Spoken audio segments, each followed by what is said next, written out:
Three school superintendents from the Arklatex, Dr. Cade Brumley from DeSoto, Lamar Goree, Dr. Lamar Goree from Caddo, and Scott Smith from Bossier Parish.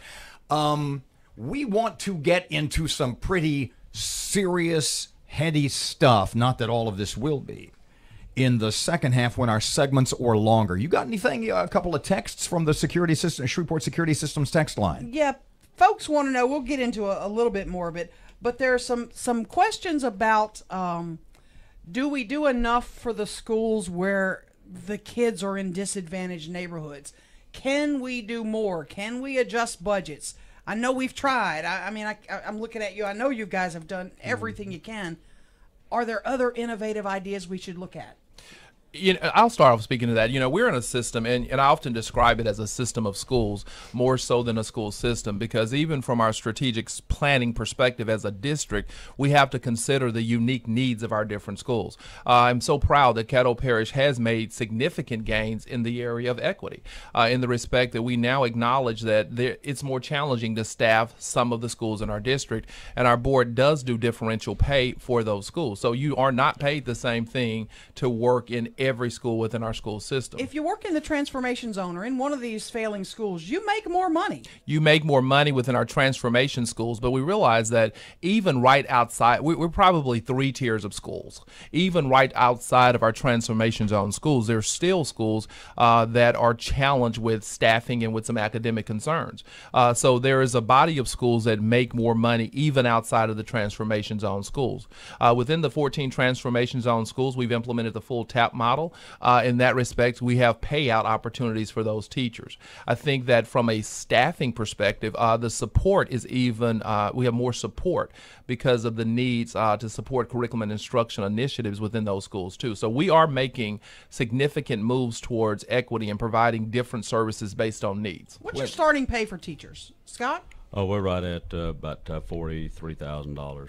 Okay. Yeah, we're at 48 plus additional perks if you work in a high-need school or teach in a high-need content area.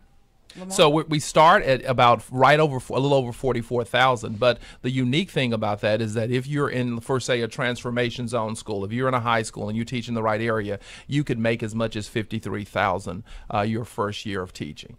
We've also started things like we have cohorts of teachers in our most struggling schools who are getting national board certifications. There are several things that we're doing in those schools to try and equalize the playing field. Is there a shortage? Do you feel like, man, I wish more and better people applied to be teachers in Caddo Parish? I would be surprised if all of us did not acknowledge that there's a shortage. In fact, this year we were ahead of the game, and we have really been in the best staffing situation that we have been in many years. And remember, we employ 3,000 teachers in Caddo Parish, so it was nothing in the past years for there to be 100 to 150 classrooms without certified teachers. We've made significant improvements this year, and we're really excited about that. And it started by attacking those schools that are more difficult to staff. But even in that respect, we're still struggling to find people to staff all of our classrooms. How about you, Cade? Is it? I mean, are they beating down those DeSoto doors? We obviously have the highest pay in the region. At the same time, we still struggle.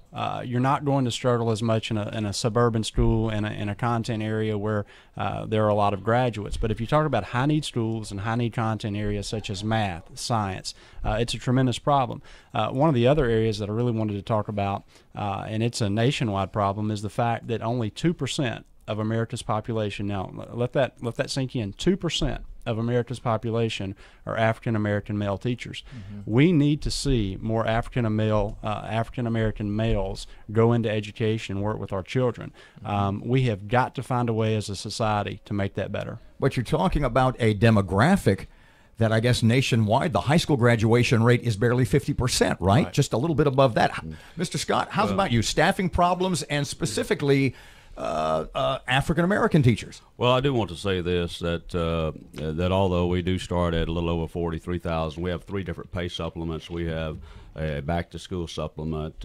We just passed a $1,200 supplement for professional employees, $600 for support employees. There's also a bonus check for the Christmas holidays. So that brings it up to around 46. So we're being competitive. Now, having said that, I believe that I've always believed that money attracts you to a job, but it's your working conditions that keep you there.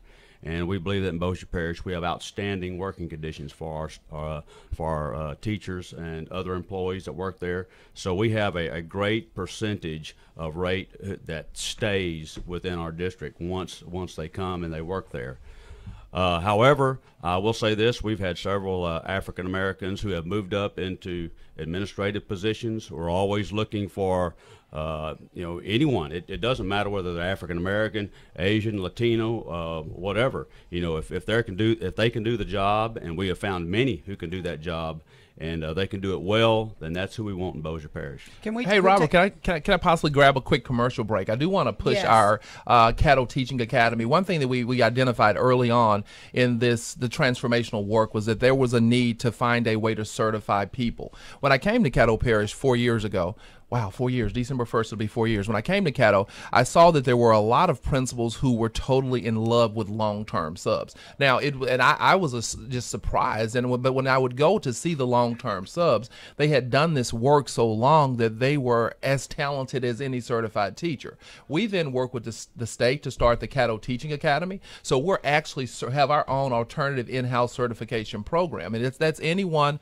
If you have a bachelor's degree and you have can pass parts of the Praxis test, you can be certified within about a year in our school system. So I do encourage teachers and persons in our community who are interested in teaching to really look into that program. There are two people in this room, as a matter of fact, who have their college degrees and are qualified.